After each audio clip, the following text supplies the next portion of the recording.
వర్షాకాలం కదా, కాలువల్లో కొత్త నీరు వచ్చి చిన్న చేపలు వచ్చాయి. అలా ఆ చేపలు నా ఫ్రెండ్ విద్య ద్వారా మా వంట గదిలోకి వచ్చాయి. అసలే నాన్ వెజ్ అంటే మనం చేతులు కోసేసుకుంటాం, అందులోని చేపలంటే పకోళ్ళ చేతులు కూడా కోసేస్తాం. అంత పిచ్చి మరి మనకి చేపలంటే. ఏంటో ఈ ఫాస్ట్ జనరేషన్, మసాలాలు మిక్సీలో వేసి ఫాస్ట్ గా వంట చేసేసి కూర రుచుని పోగొడుతున్నారు. అదే ఆ కాలంలో అయితే రోట్లో మసాలాలు దంచి కట్టెల పొయ్యి మీద చేపల కూర వండి వేడి వేడి అన్నంలో వేసుకొని తింటుంటే ఎంత కమ్మగా ఉండేదో.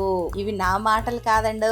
చేపల కూర వండిన ప్రతిసారి ఇలా అంటుంటారు మా మామయ్య. అందుకని ఈ రోజు అలా ట్రై చేద్దాం అనుకున్నా. మన దగ్గర ఎటు కట్టెలు పొయ్యి లేదు, కనీసం మసాలాలైనా ఈ రోజు రోట్లో దంచుదాం. ఈ కూర ఒక్కో ప్రాంతంలో ఒక్కోలా చేస్తారు. నేనైతే కూరంతా ముందే కలిపి తర్వాత స్టవ్ మీద పెట్టి చివర్లో రోట్లో దంచిన మసాలాలు కొత్తిమీర వేసి దింపేశాను. ఇంతకీ మీ ఊర్లో వర్షాలు పడుతున్నాయా? మరి చిన్న చేపలు దొరుకుతున్నాయా? దొరికితే మీరెలా చేస్తారు? ఫుల్ వీడియో కావాలంటే కామెంట్ చేయండి, ఛానల్లో అప్లోడ్ చేస్తాను.